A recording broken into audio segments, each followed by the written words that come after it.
Hi everyone, and welcome to this new video of the Rent Your Stuff series. So in this video, what we are going to tackle is basically a follow-up of the last one, where we already started with our feature request here to define the rental period on the order instead of the order item.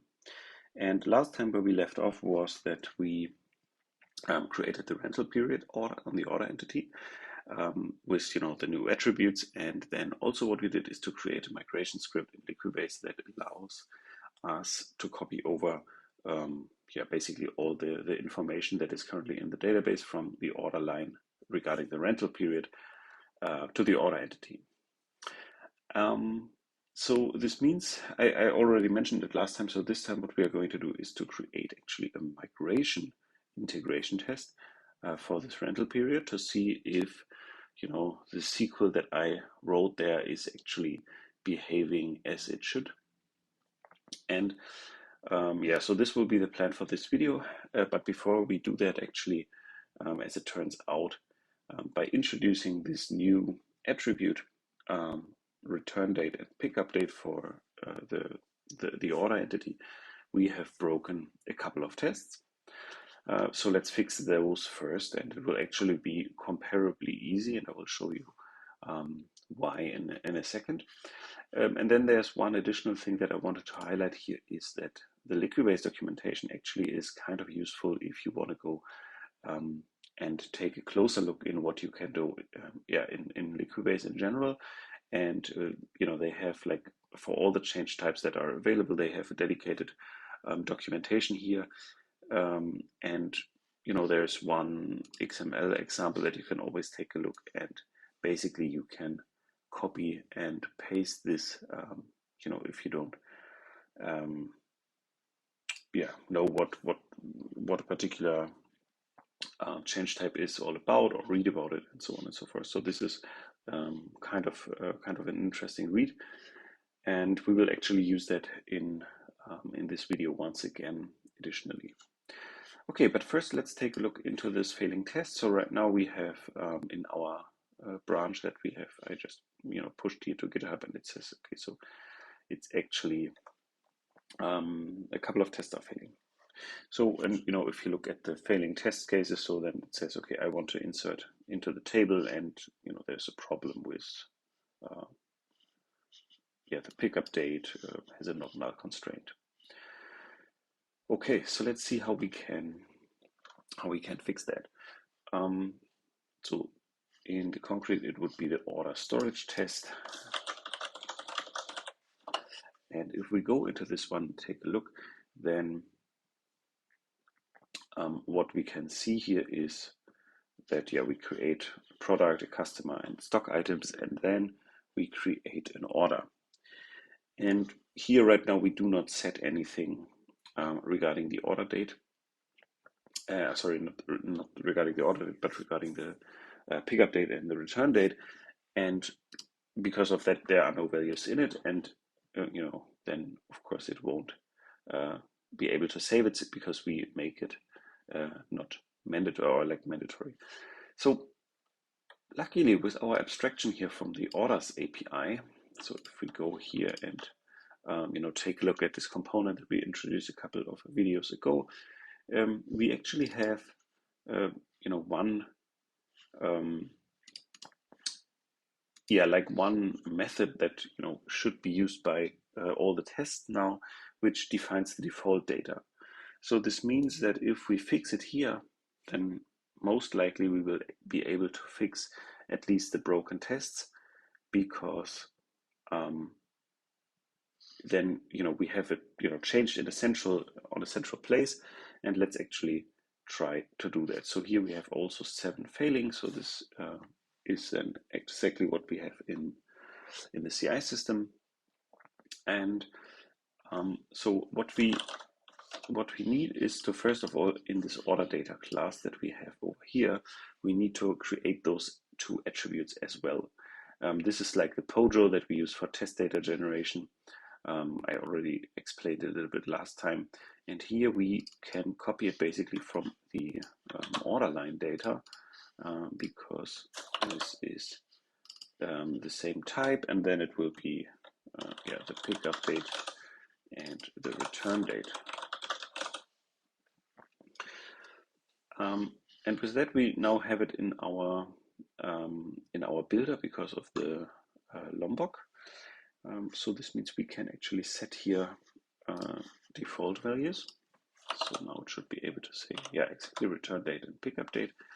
And if we go to the order lines API, we already have, the default starts at and defaults end at. And basically right now it goes to the default order date, which we have in the orders API, and just says from 8 to 4 p.m. And here, what we now can do is basically copy those over and just call them pickup date, and this one we will call return date. And with that in place, we can just take those values.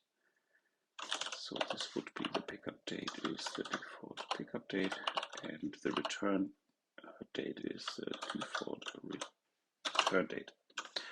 So let's actually now run the test, and perhaps this is already enough to make all the tests work again.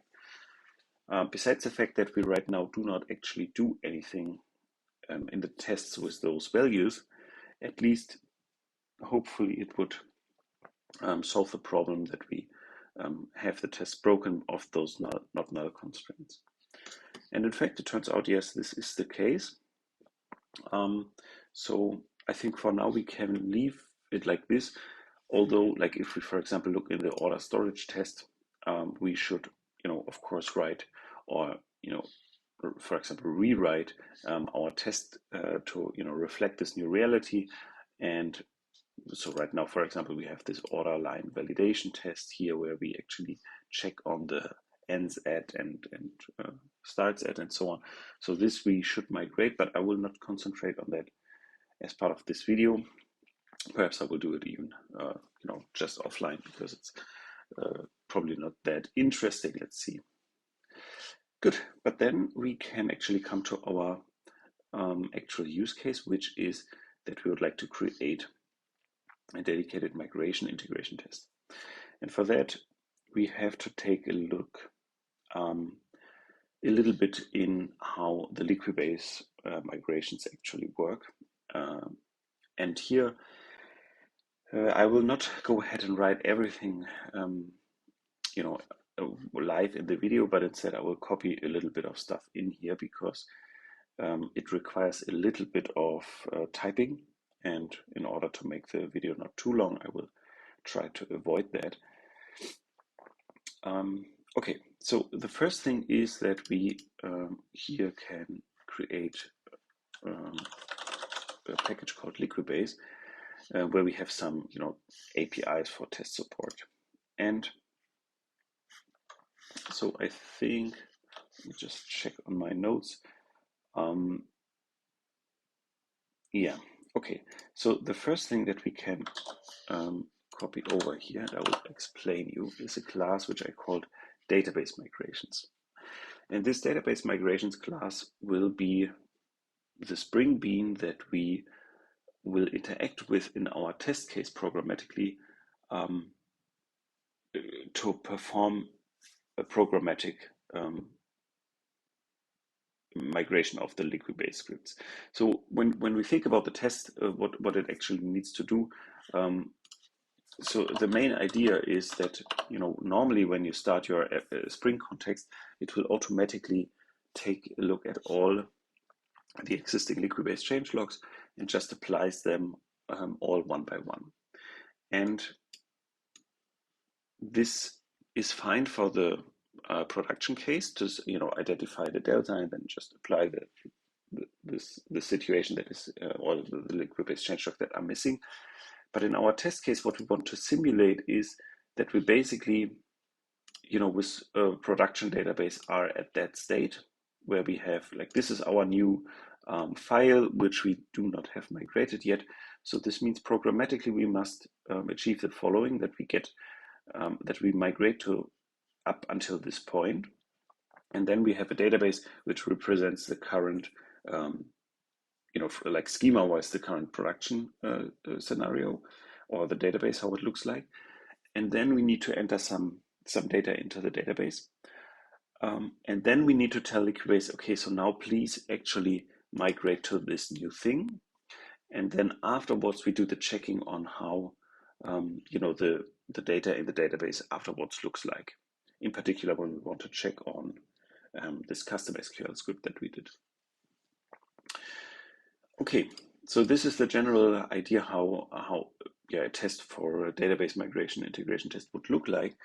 And let's now go into the details of how we can actually make that happen. So I copied over this database migrations API here already, and it extends a class which is called Jmix Liquibase. And perhaps if we go into this class, so this comes actually from the Liquibase, from the Jmix data project, and it is basically just a small wrapper on top of the Spring Boot Liquibase integration. And so this is why it also calls or extends the Spring Liquibase class here, and this class is basically from the Spring perspective, this entry point to interacting with Liquibase. And under the hood, it actually has somewhere we will find some. Let me just.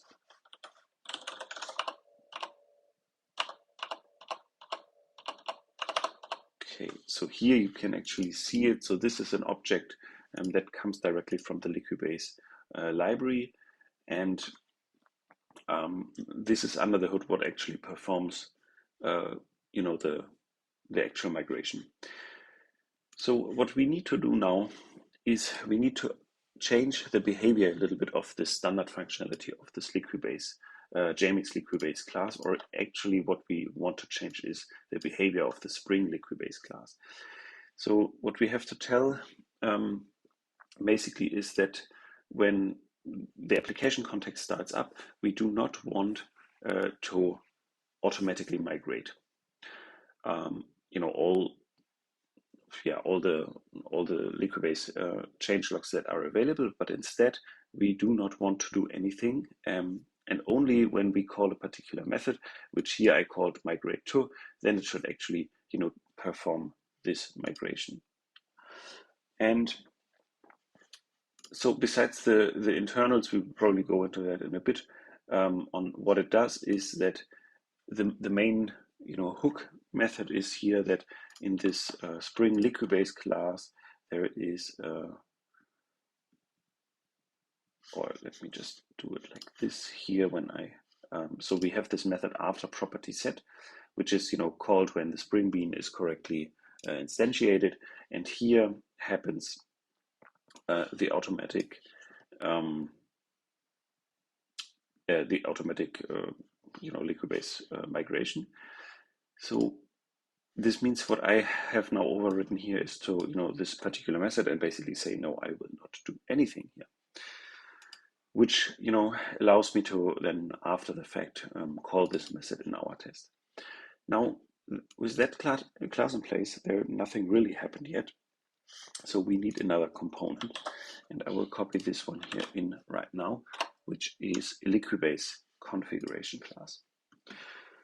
And we could call that whatever we want, and it's basically just a regular Spring configuration class, except the fact that I did not use the configuration annotation, but rather the test configuration annotation. And so how does this work now? Okay, so in order to explain you that, let me just, actually one thing that we need is to look into the Java classes from the Jmix data project once again. So here's a configuration class, which is called Jmix Liquibase Auto Configuration. And this, this class basically creates the bean Jmix Liquibase for the Spring context in case it's actually, not present. And the way it works is it basically, delegates this to this creator class, which sits right here. So we can, take a look at this one, and it just creates a new instance of Jmix Liquibase and then, sets all the values from this properties.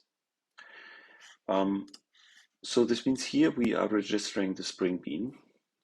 And now what I want to do in my test case is that for the Spring context in the test environment, I would like to override this bean here.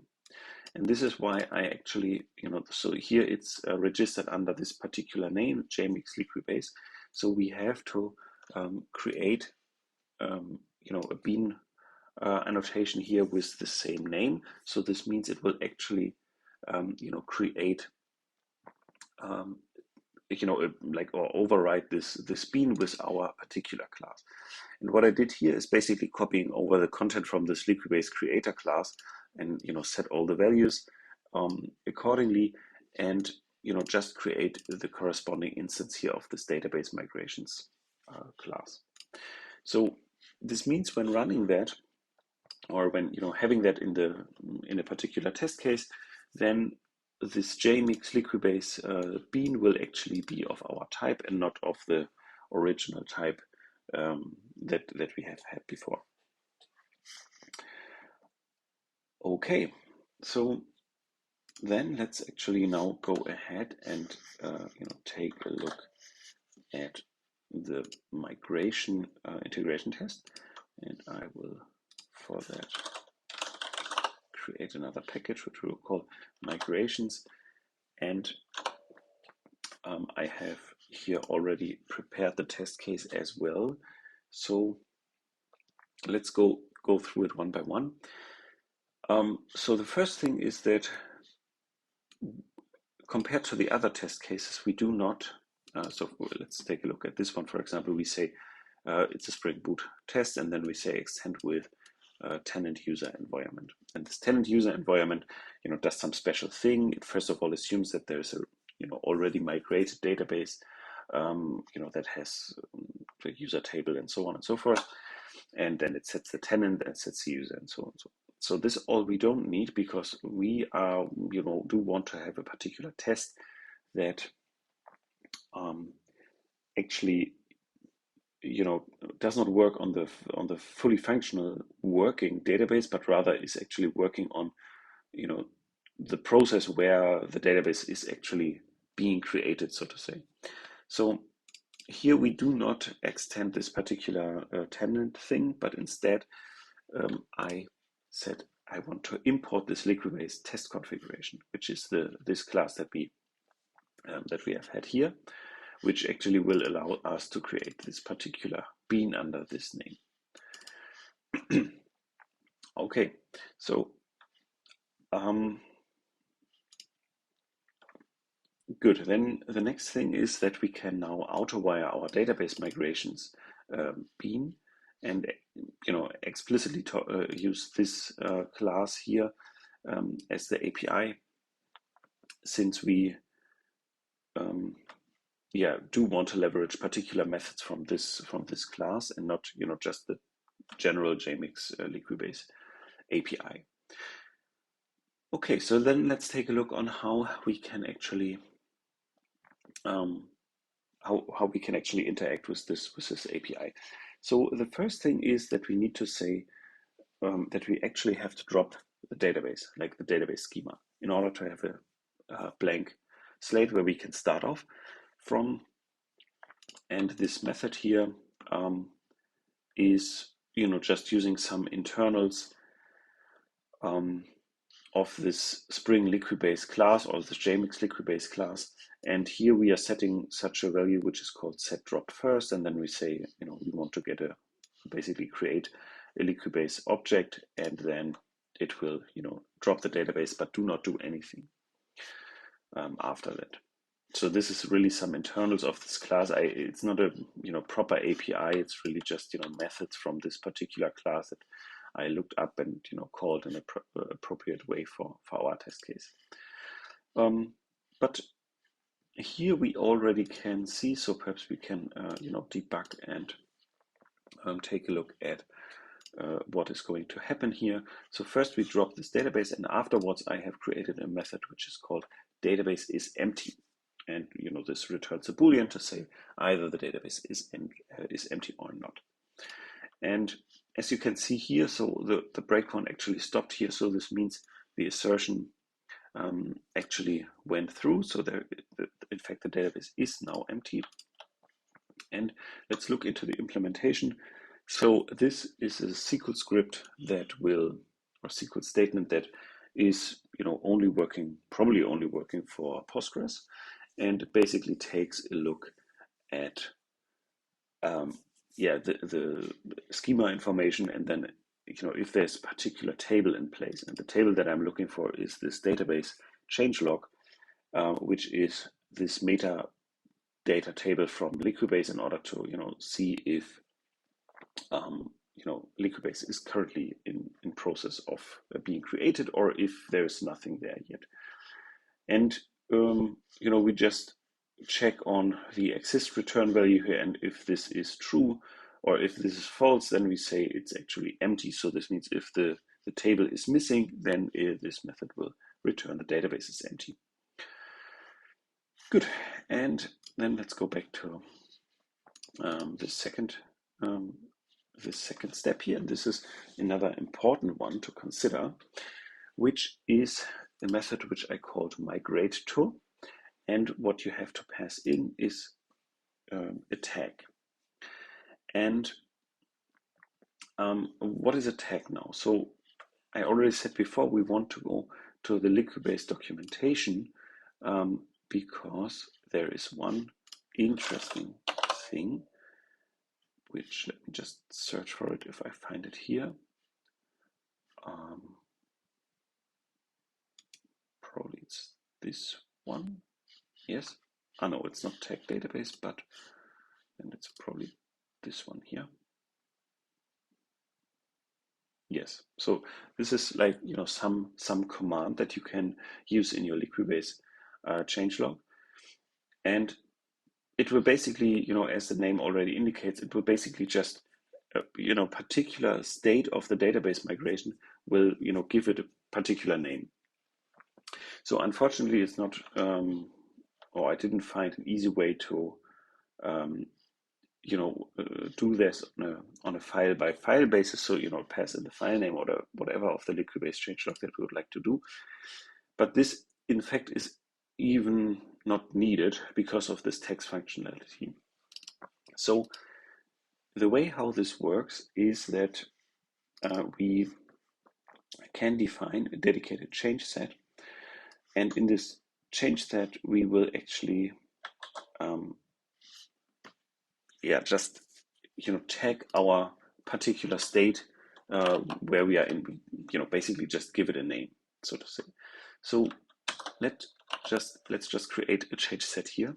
I call it now with the ID 0, and I just tag this database with the tag before order time range. So this just gives the state a name where we are before this actually introducing of these new attributes. And once we are done with that, we can now take this name and in this test say we would like to migrate to a particular tag. And the way this under the hood works is actually that there's another method called set tag, which will actually take this tag index, only migrate up until this point where it finds this tag in this Liquibase changelogs. So this means we can create a couple of other ones, which would be then after this order of this migration.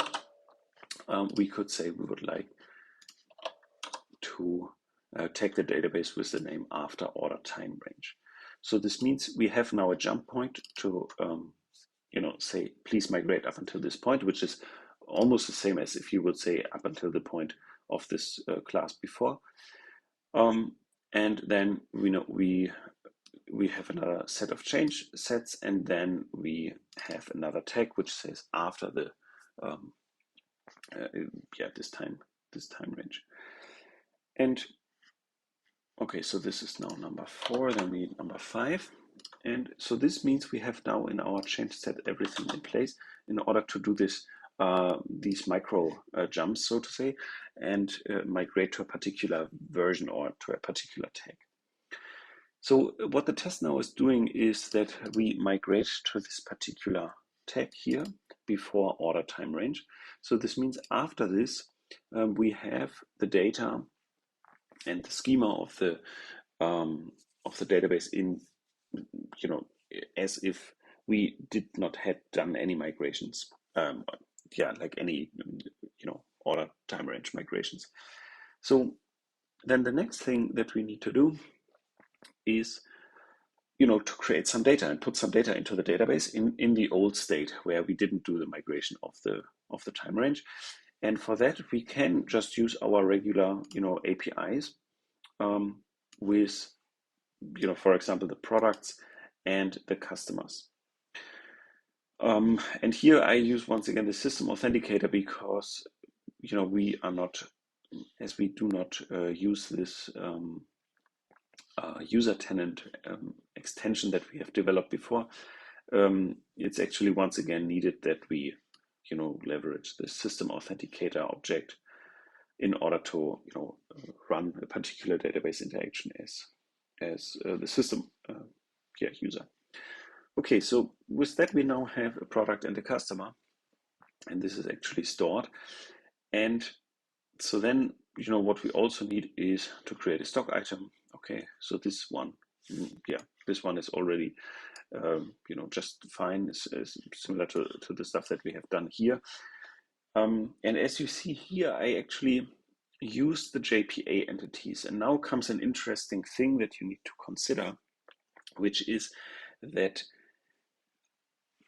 for the JPA entities that have not been changed yet, so for the order entity, we actually introduced a new pickup date and return date.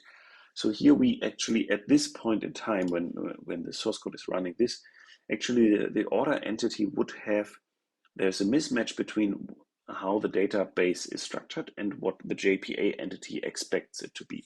Because in the JPA entity, we already have the 2 attributes. In the database, we do not have them. So this means, this makes it a little bit problematic to do interactions, trying to set up some test data into this database via the JPA entity order, because, when we would go through the order, we would have to set, the corresponding pickup date and return date attributes, although in the database, it wouldn't even be possible to store them. That being said, for the other classes here, product, customer, and stock item, we do not have this problem because we didn't change it. So this is why I was able to leverage that, JPA and also then the test data API to just insert some random data.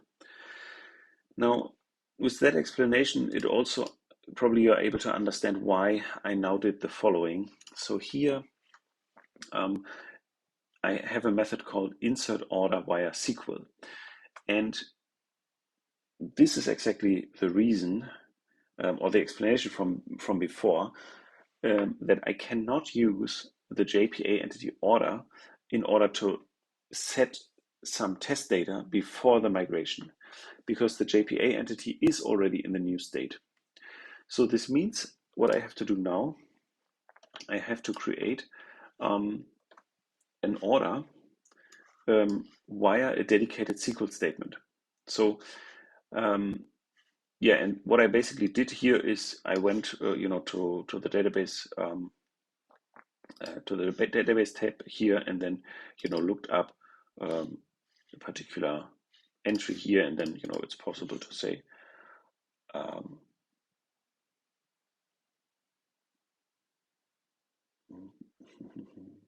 I think it's this one here, export data to file, exactly. And then we could select SQL insert, and then we can say copy to clipboard, and then we basically get a SQL snippet for this particular, or for all the data. And I just leverage that to have not write everything on my own, but I had to make a little bit of adjustments here. So for example, we want to pass in the customer ID, and probably as well the ID of the order itself, because we want to keep track of that in the test case. So what I basically then did is to replace the values here with %s, and I did the same here for the customer ID, and then I cut out all the attributes. For example, version, or no, version is actually here, but I don't know, like like a couple of other columns that I do not want, and just trim down the statement here a little bit, and then there's a method. Okay, so first of all, this is like a newer Java capability to have like multi-line strings, and this multi-line string actually has a method called formatted, where you can pass in these parameters, and it basically works like string.format. Okay, and this all is actually performed via this database migrations API, and I created a method here which I called execute SQL. And under the hood is basically just delegating to a regular JDBC template, which is also defined here. So there's nothing really special about it. And it also has a method called query for list. So if you pass in a SQL, then you are able to get a list of map of string to object back. And I'm not sure if we actually use that in this test case. I don't think so. But this is generally the API that we would leverage in order to perform a particular SQL statement. Okay, and with that, then we have now our database populated with this particular order that is in the old state, and we get back the order ID. And now I'm doing the same thing here for inserting an order line. And here now comes actually, the business logic that we would like to test, which is that I pass in not only the order ID where this order line should go to, but also, and also the stock item ID. But I also pass in this these two parameters, which are actually starts at and ends at. So this means here we define, also for the old schema, how where this order line should start at and where it should end at. And since in this migration we are at this old state, it is possible to put these attributes here in the table, as we did not even remove them whatsoever. So after this one, we have now an old order with an old order ID with some starts at it and ends at value in it. And so the next thing is that we say, okay, so now please migrate to this after order time range tag. And this will do the exact same thing as we have already seen here before, just the difference that now it actually performs this particular SQL script. And also not only this actually, but also adding those two columns. And then actually doing the database migration for the data. And now, since we have now our database with the correct columns in place, we are actually able to leverage the JPA entity once again. So because now they are matching, and I can now, since I captured here this order ID, what I can do now is to say, data manager load, and then I would like to load an order with this particular order ID. And then, it loads up the order, and this has now, as part of this process, has been migrated.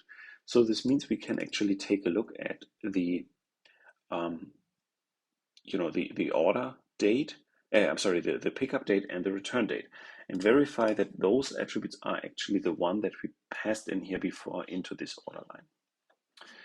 So let's just see if this test actually works.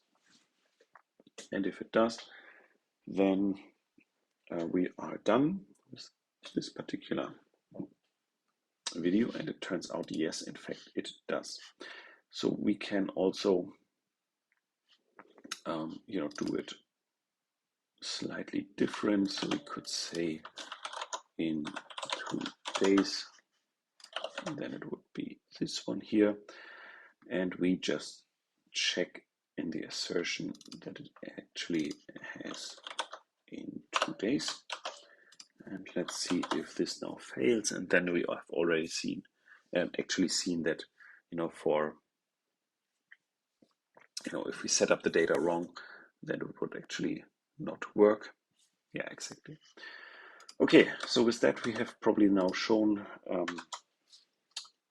that actually the test works. And with that, this quite lengthy video is coming to an end, because we now have finished this topic of actually creating an integration test that actually leverage the database changelog capabilities and manually applying them in order to verify that actually our migrations work as they expect. And once again, I think I already told it in the last video. So the reason why I personally think that this is an area where there's comparably less testing normally in place is just the fact that, so for a regular Java developer, like perhaps the capabilities to write SQL statements, and in particular heavy data migration SQL statements without any error is perhaps, at least let's say, less likely than writing a Java class doing such a thing. And since this is normally like some very crucial part, because the data is always a very important part of the application, there's no reason why we shouldn't test that in an automated fashion as well, and actually not just go through the UI and clicking a little bit and see that actually for one test situation this actually behaves correct.